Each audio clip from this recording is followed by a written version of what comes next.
back, English 9, and I really hope that you will listen to my reading of Act 3, Scene 3. I think that hearing me read it out loud will help you with the comprehension. When we did do that Zoom chat, I felt there was so much pause between our parts as we said them that it got disconnected and lost a little bit. So that's why I've been doing these videos, so there's a smooth all the way through reading.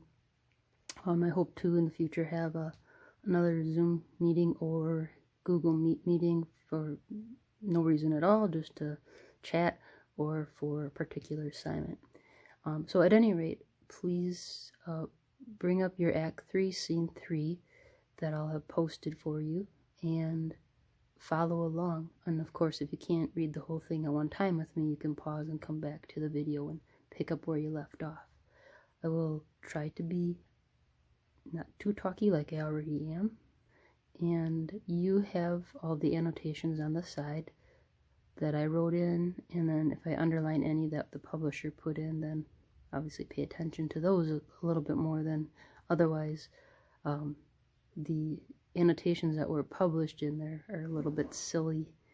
They're meant to be satirizing the characters, but some of them are funny, some of them are just goofy, and some of them are actually straightforward. Okay, so here we go with Act 2, Scene 3 of Romeo and Juliet, picking up where Romeo does not know, but because he had killed Tybalt, the prince declared he is banished from Verona, which means he cannot live in that city. If he's caught, he will be executed, because that's what he is supposed to be in the first place for having killed Tybalt. But Tybalt killed Mercutio, and the king has a special liking for Mercutio because Mercutio is actually related to the king. So that's why the king gave a bit of leniency to Romeo. So here we go. Romeo, he's going to run to his counselor, and his counselor is Friar Lawrence, not his own dad. So you got to kind of wonder, why wouldn't he run to Pops and say, Pops, what do I do with my life? I just killed a man and I love a woman desperately, and you got to help me, Pop. Nope, runs right to the holy man, which not a bad counselor either if you have a decent holy man and listening to the Holy Spirit within him and the Word of God. But this is a place, so it's kind of what we experience in life. And I'm talking too much. Why don't you kids stop me? Okay, all right, I'm going to start reading. Here we go. Scene 3, Friar Lawrence's cell. Friar Lawrence. Romeo, come forth, thou fearful man. Affliction is enamored of thy parts, and thou art wedded to calamity. Enter Romeo. Romeo. Father, what news? What is the prince's doom? What sorrow craves acquaintance at my hand that I yet not know? Friar Lawrence. Too familiar is my dear son with such sour company. I bring thee tidings of the prince's doom. Romeo. What less than doomsday is the prince's doom? Friar Lawrence. A gentler judgment vanished from his lips. Not body's death, but body's banishment. Romeo. Ha! Banishment! Be merciful, say death, for exile hath more terror in his look, much more than death. Do not say banishment. Do you think he'd like not to be killed? Just say, hey, get away from me, and I won't kill you. But no, Romeo's like, just kill me. Why would he say kill me rather than, thank goodness they're not going to kill me? He's a loony. Anyway, Friar Lawrence. This is, oh, by the way, no, I have a little note of that's ironic. Most people you would expect to say thank goodness, but not Romeo. Friar Lawrence's response. Hence from Verona art thou banished. Be patient. Impulsiveness, urgency versus patience. Opposites. For the world is broad and wide, meaning, you're alive. That gives you hope, chances to make something right. But Romeo, he's a rash thinker. He's impulsive. He's a young kid. He wants what he wants. He sees what he sees. He's not thinking clearly. He just knows he killed somebody, and then maybe he won't get to see Juliet. So he says, there's no world without Verona's walls, but purgatory, torture, hell itself. Hence banished is banished from the world, and world's exile is death. Then banished is death mistermed, called death banishment. Thou cuttest my head off with golden axe, and smilest upon the stroke that murders me. And that's the world of his life with Juliet that he's really talking about. That's the subliminal message. Friar Lawrence. Oh, deadly sin! Oh, rude unthankfulness! Thy fault our law calls death, but the kind prince, taking thy part, hath rushed aside the law. So the prince is ignoring the law that you should just be executed, and turned that black word death to banishment.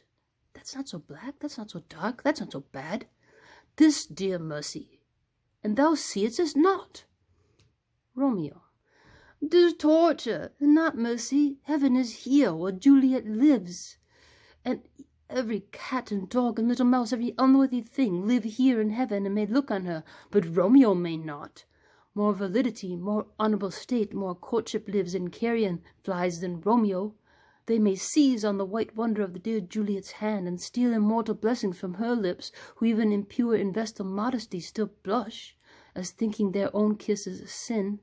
So he's talking about how sweet and innocent Juliet is, and all these creatures and germs and bugs, they can go and see Juliet, and some of them will probably even land on her lips, and they'll get that pleasure, but not me.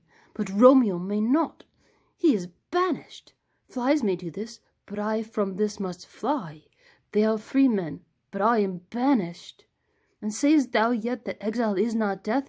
Hadst thou no poisoned mix, no sharp-ground knife, so no sudden means of death, thou ever so mean, but banished, to kill me, banished.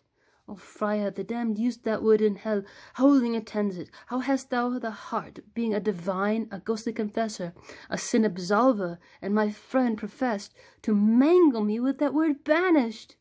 Oh, Friar Lawrence, thou fond madman, hear me speak a little. Oh, thou wilt speak against the banishment, thou wilt speak again of banishment. Friar Lawrence, I'll give thee armor to keep off that word, adversity's sweet milk, philosophy, to comfort thee. Thou art banished, yet banished! Hang up philosophy, unless philosophy can make a Juliet, displant a town, reverse a prince's doom. It helps not, it prevails not. Talk no more. Friar Lawrence. Oh, then I see that madmen have no ears. Romeo. How should they, when that wise men have no eyes? Friar Lawrence. Let me dispute with thee of thy estate. Romeo. Thou canst not speak of that thou dost not feel. Wert thou as young as I, Juliet, your love, an hour but married, to bolt her cousin dead by my hand, doting like me, and like me banished, then might thou speak, then mightst thou tear thy hair, and fall upon the ground as I do, taking the measure of an unmade grave. A knocking within. Arise, one knocks. Good Romeo, hide thyself. Not I, unless the breath of hot sick groans must like infold me from the search of eyes. Friar Lawrence. Hark, now they knock. Who's there? Romeo, rise, thou wilt be taken. Stay a while, stand up.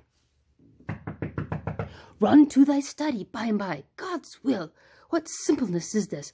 I come, I come. Who knocks so hard? Whence you come? What's your will? The nurse. Within. Let me come in, and I'll show you my errand. I come from Lady Juliet. Friar Lawrence. Welcome then. Enter nurse. Oh, holy friar! Oh, tell me, holy friar, where's my lady's lord? Where's Romeo? Friar Lawrence. There on the ground with his own tears made drunk. Nurse. Oh, he is even in my mistress's case, just in her case. Oh, for sympathy. piteous predicament! Even so lies she, blubbering and weeping, weeping and blubbering.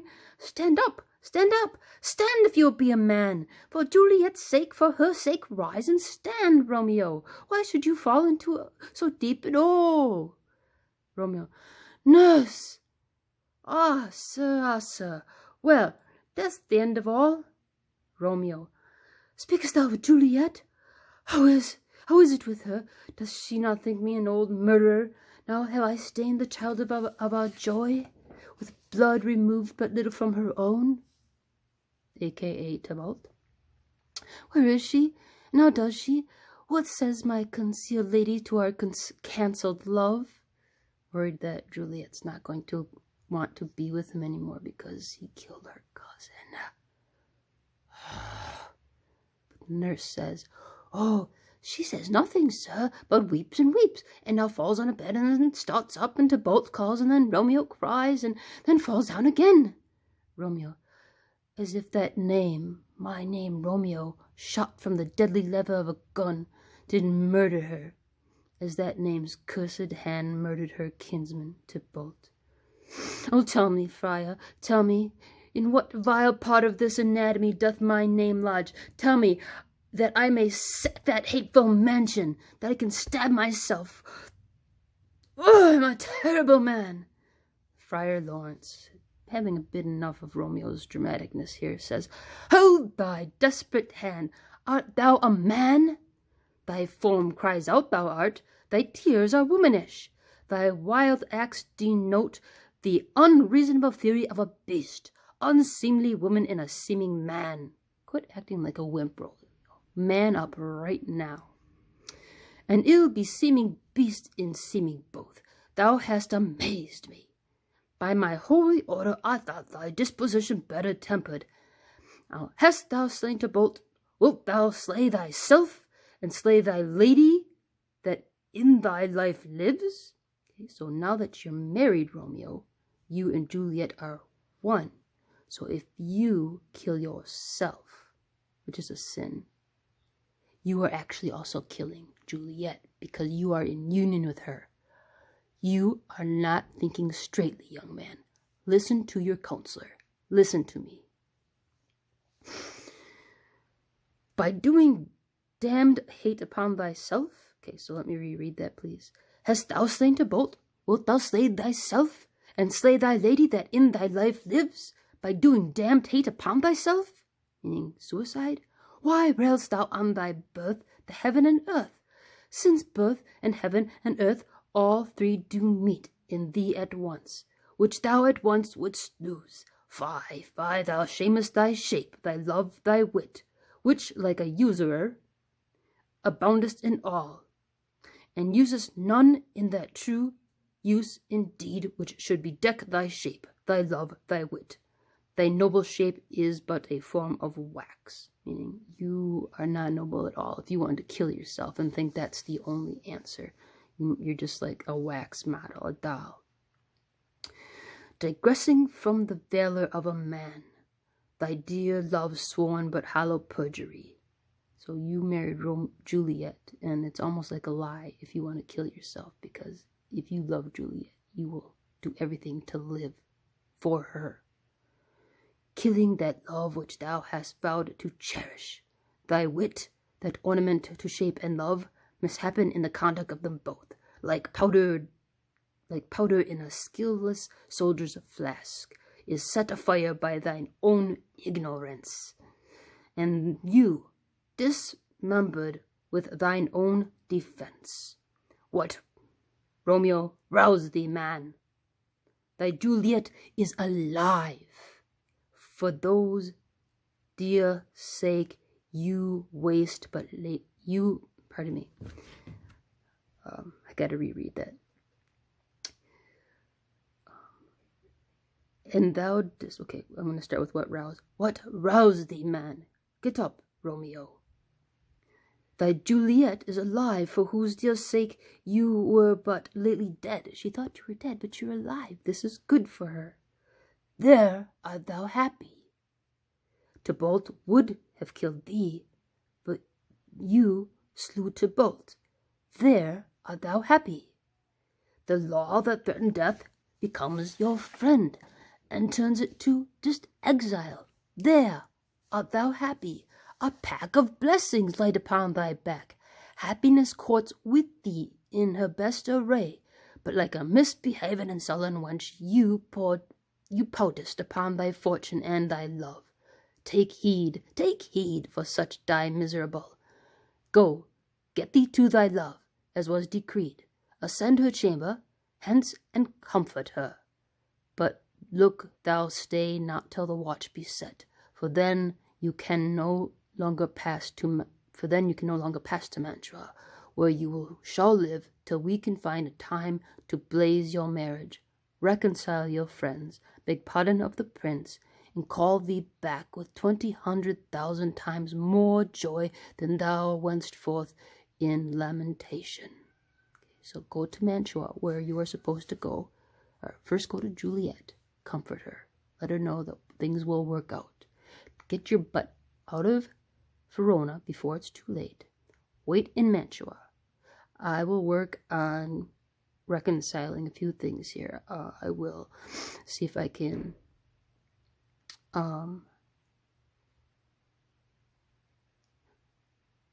make sure that everyone is good with your marriage. Have all your friends be cleared of any wrongdoing. Go to the prince and beg his pardon for all the dark that has happened. And then I'm going to send a party over to pick you up, and you're going to come back joyfully, and the town is going to be in love. And so just calm down, Romeo. Go. I got this. Go before. Nurse, commend me to thy lady, and bid her hasten all the house to bed, which heavy sorrow makes them apt unto. Romeo is coming. Nurse.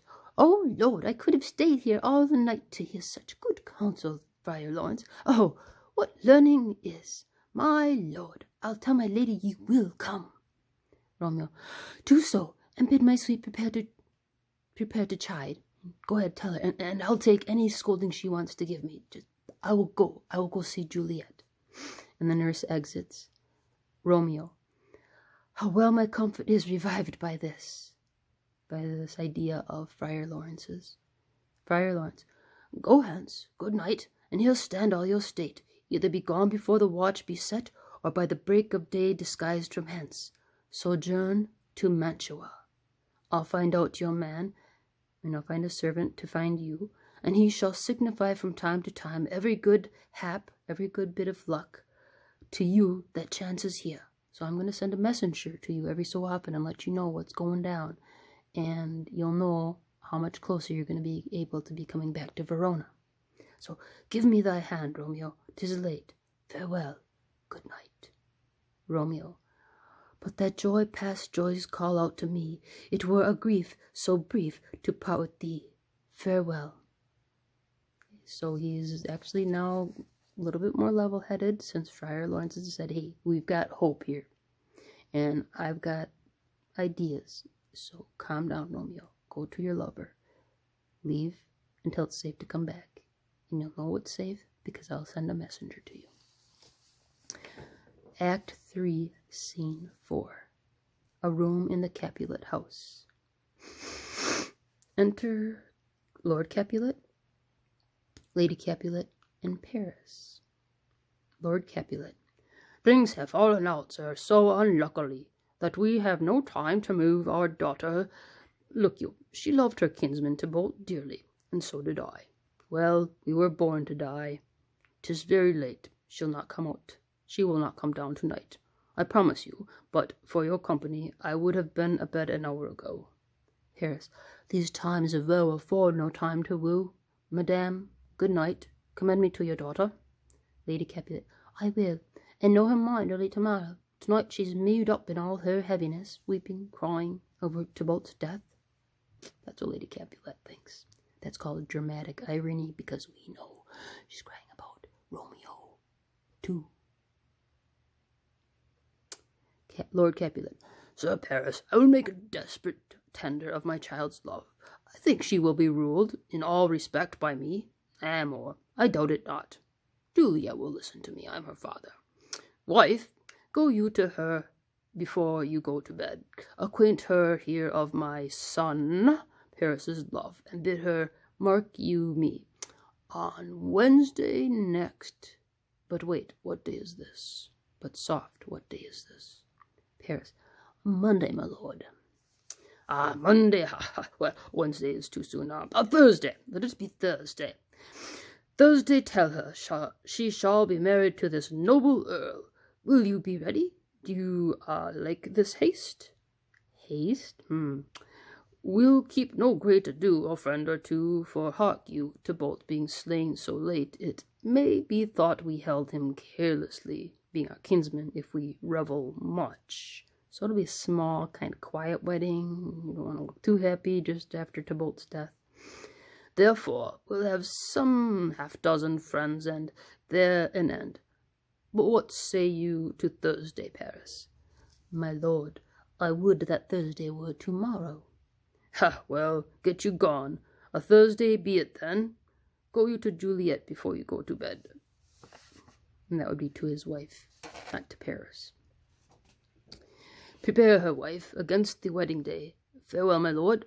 Light to my chamber. Oh, afore me, it is so very late that we may call it early by and by.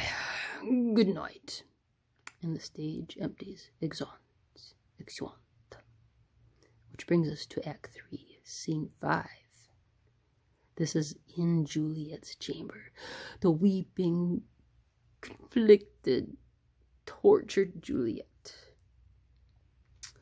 But notice, enter Romeo and Juliet above at the window. Juliet, wilt thou be gone? It is not yet near day. So they have already spent their wedding night together. And they just want to stay together, but the sun is rising. So Juliet's like, oh man, the morning here's so soon. So she says to him as he's ready to depart before he gets caught and executed. Wilt thou be gone? It is not yet near day. It was the nightingale and not the lark. The nightingale would be a night bird singing. A lark is one of the birds you hear early in the morning. It is not the lark that pierced the fearful hollow of thine ear. Nightly she sings on young pomegranate tree. Believe me, love, it was the nightingale. Romeo, it was the lark, the herald of the morn. No nightingale. Look, love, what envious streaks do lace the severing clouds in yonder east. Night's candles are burnt out, and jocunda day stands tiptoe on the misty mountain tops. I must be gone and live, will stay and die. Juliet, yon light is not daylight. I know it. I know it. It is some meteor that sun exhales to be to thee this night to torch-bearer, and light thee on thy way to Mantua. Therefore, stay yet. Thou needst not be gone. Romeo, let me be taken. Let me be put to death. I am content, so thou wilt have it so. I'll say yon grey is not the morning's eye, 'tis but the pale reflex of Cynthia's brow, nor that is not the lark whose notes do beat thy vaulty heavens so high above our heads. I have more care to stay than will to go. Come, death, and welcome. Juliet wills it so. How is it, my soul? Let's talk. It is not day. You'd think that the lover, Juliet, would not want her husband to die by having him stick around, so it's a little bit ironic. That's verbal irony because they speak it. They're not acting in ways you don't expect. They're speaking. Juliet, it is. I hence be gone away. It is the lark that sings, so out of tune, straining harsh discords and unpleasant sharps. Okay, so actually the lark is a very pretty sound, but not if it means that Romeo has to leave her. Then it's kind of a rotten sound to her. So that's why she's saying it's a harsh discord. It's not a very good sounding bird. But on normal terms, it is a pretty sounding bird. And this is where Juliet notes that. Some say the lark makes sweet division. This doth not so, for she divideth us. Some say the lark and loathèd toad change eyes. Oh, now I would they had changed voices too, since on from on that voice doth us affray, hunting thee hence with hunting up to the day. Now be gone, more light and light it grows. Romeo.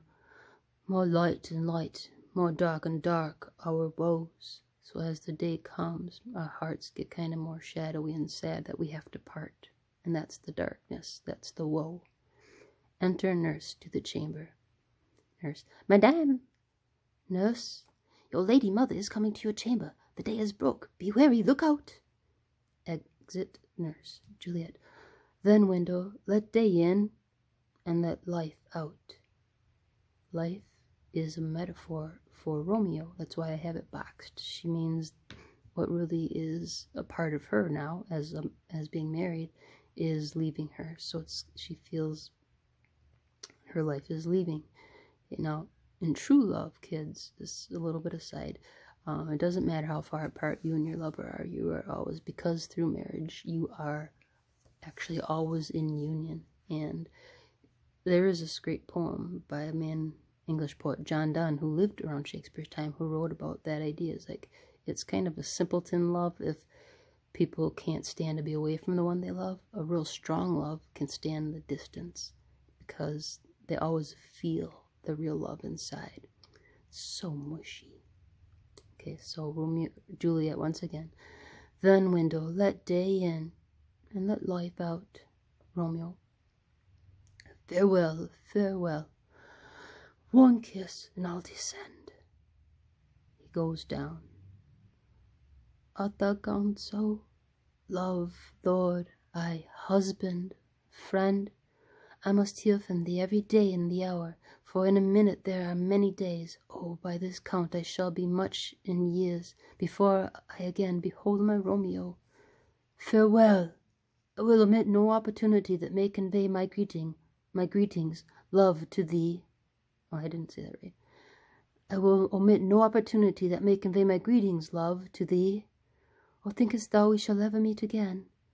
I doubt it not, and all these woes shall serve for sweet discourses in our time to come. Oh God, I have an ill-divining soul. Okay, so you have to imagine Juliet's looking down over her balcony as Romeo goes lower and lower. A little visual symbolism here. So she's looking down as he's going lower and says, Methinks I see thee, now art so low, as one dead in the bottom of a tomb. Either my eyesight fails, or thou lookest pale. Well, we know what the prologue to the whole play said. So this connects to a line in the prologue, but here it sits as a foreshadowing. Okay, she sees him lowering. I'll let you kids jump on that one. Romeo. And trust me, love, in my eyes so do you. Dry sorrow drinks our blood.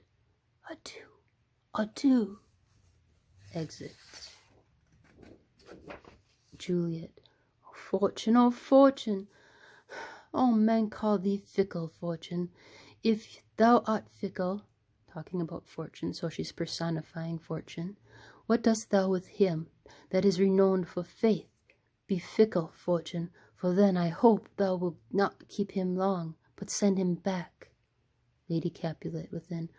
Ho, daughter, are you up? Who is it that calls? Is it my lady mother? Is she not down so late, or up so early?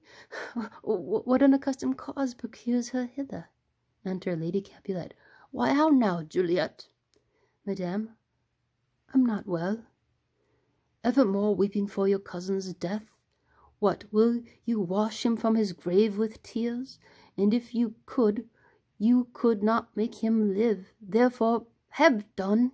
Some grief shows much love, but much grief shows still some want of wit. You're crying too much, Juliet. You're going to look like you're a doughhead.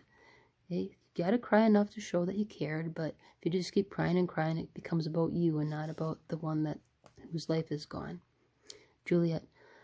Oh, let me yet weep for such a feeling loss. Yet let me weep for such a feeling loss. So hail you shall, pardon me, Lady Capulet. So shall you feel the loss, but not the friend, which you weep for. Feeling so the loss, I cannot choose but ever weep the friend. Well, girl, thou weepest not so much for his death, as that villain lives which slaughtered him. What villain, madame? That same villain, Romeo. An aside, so Lady Capulet will not hear this, though the audience will know Juliet's mind. Villain, and he be many miles asunder, so I hope he got away. God pardon him. I do with all my heart, and yet no man like he doth grieve my heart. That is because the traitor, she only has this one a sideline. Villain, and may he be miles asunder. To her mother, God pardon him, I do with all my heart, and yet no man like he doth grieve my heart.